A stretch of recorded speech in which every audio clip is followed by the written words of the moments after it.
welcome guys sa ating Plan 40. And let's pray muna before we start. So Lord, thank you God for this wonderful day, Lord God. Thank you Lord for the assurance, Lord God, that you have given us, Lord. And na makakasama namin kayo, Panginoon Lord, sa Plan 40. We thank you God sa we're almost more than half, Lord God, of the 40 days, Lord. And we thank you, Lord God, sa mga kasagutan na Panginoon agad ng mga prayers namin, Lord God, most especially sa mga ini-invite namin, Lord God, at pinagpipray namin, Lord God, na kaluluwa na masama sa church, Lord. And we thank you, God, kayo po yung patuloy na kumilos, Lord, sa bawat isa. Help them to get past through this Plan 40, Lord God, na we are, Lord, victorious and secure, Lord God. Ito pong amdalang sa Pangalan ni Jesus. Amen. Okay? So guys, let's read on Isaiah chapter 43, verse 1 to 2. Sabi dito, "Do not fear, for I have redeemed you. I have summoned you by name. You are mine. When you pass through the waters, I will be with you, and when you pass through the rivers, they will not sweep over you. When you walk through the fire, you will not be burned. The flames will not set you ablaze." Okay. So, remember, nung nag-start tayo ng Plan 40, grabe, ang hirap, no? Para tayong, it's like baptism of fire. Okay. So, pero sabi ng Lord dito, most especially sa salita na to, we should not fear. Okay. And there's a lot of things happened, lalo na nitong past few months and weeks, pero laging may assurance ang Lord, lagi niya tayong ina-assure na huwag tayong matakot because ang ating redemption is through Him. And sabi niya dito, hindi kita tinawag na talunan, hindi kita tinawag na pasaway, hindi kita tinawag na makulit, okay? Pero ang sweetest thing dito, 'di ba? Lalo na Valentine's ngayon, to have called you mine. Oh, grabe si Lord, no? So, sabi niya dito, I have summoned you by name and you are mine. So that's, I think, the greatest feeling na you have an assurance na, alam mo yun, na si Jesus, it's yours. And same thing, vice versa. Ang tawag sa atin ng Lord, it's mine. Anak niya. Okay? Or sa akin. Yun. So, when you also pass through the water, sabi niya dito, I will be with you. So, ang sarap sa feeling na kahit na dumadaan ka sa mga coldness, okay? Or you're almost on the brink of, alam mo yun, drowning. Pero ang pangako ng Lord, even though you're going through those times, is ang Lord kahit na sometimes we do not feel, pero ang Lord is always there. Parang lifeguard, naka-wait lang sa atin, okay? And when you pass through the waters, I will be with you. And when you pass through the rivers, they will not sweep over you. So kahit na hindi na dumadaan tayo sa mga times, okay, kasi ang waters, di ba, mostly malamig, tapos nakakalunod.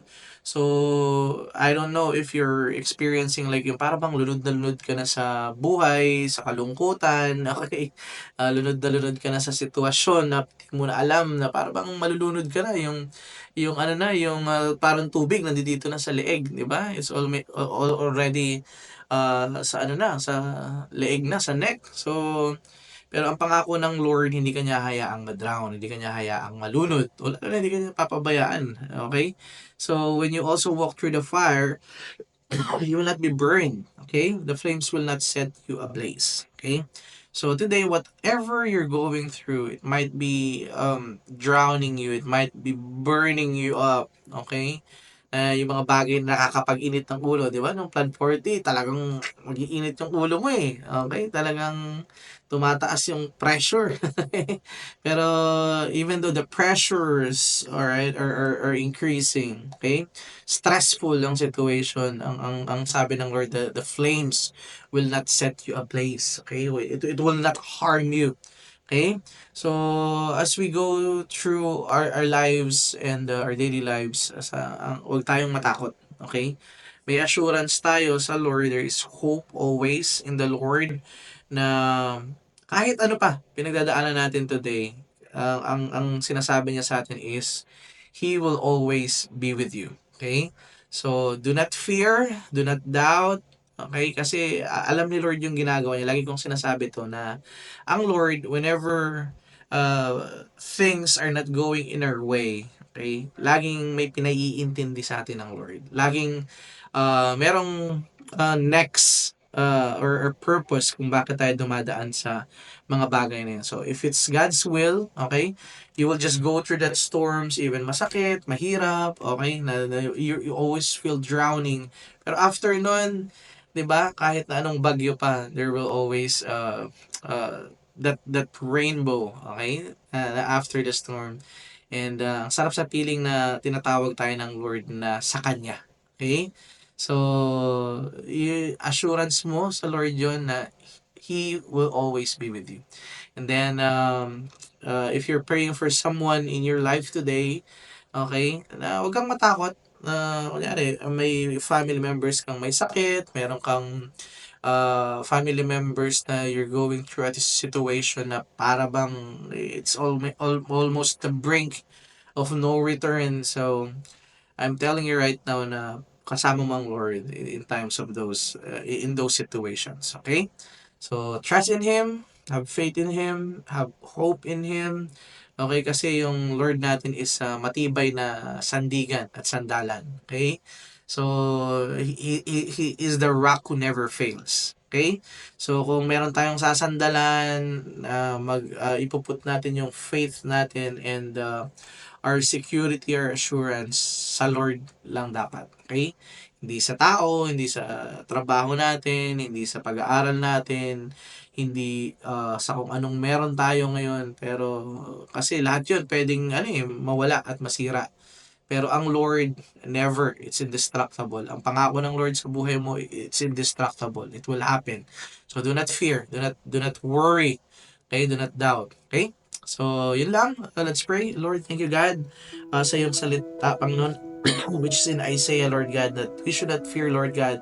Even though some of us, Lord, na dumadaan sa mga sitwasyon na hindi maganda, we believe, Lord God, na after these storms, after, Panginoon, itong mga apoy na pinagdadaanan namin minsan, Lord God, is, Lord, makikita namin yung light, Lord, after the tunnel, Lord God, sa aming mga sitwasyon. Lord, excited kami for that, lalo na, Panginoon, sa mga nagpatuloy sa Plan 40, Lord. Lord, continue to bless, Panginoon. Pakita nyo, like last Plan 40, Lord, na pinakita nyo kung paano nyo pinagpala yung mga naiwan at natira at nagtyaga, Lord God, sa Plan 40. Kaysa dun sa mga hindi, dun sa mga nag-quit, Lord God, sa mga umayaw, sa mga tinamad, Lord God. Lord, pakita mo yung difference.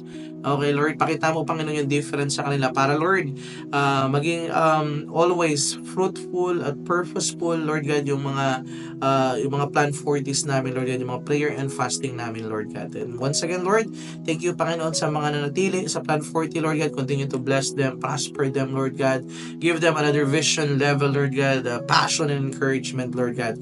Thank you once more sa mga buhay nila at pagpalain mo, Panginoon, ang kanilang mga pamilya, Lord God. And whatever works of their hands, Lord God, can continue to prosper them, Panginoon. Thank you, God. Ito pong aming dalangin sa pangalan ni Jesus. Amen.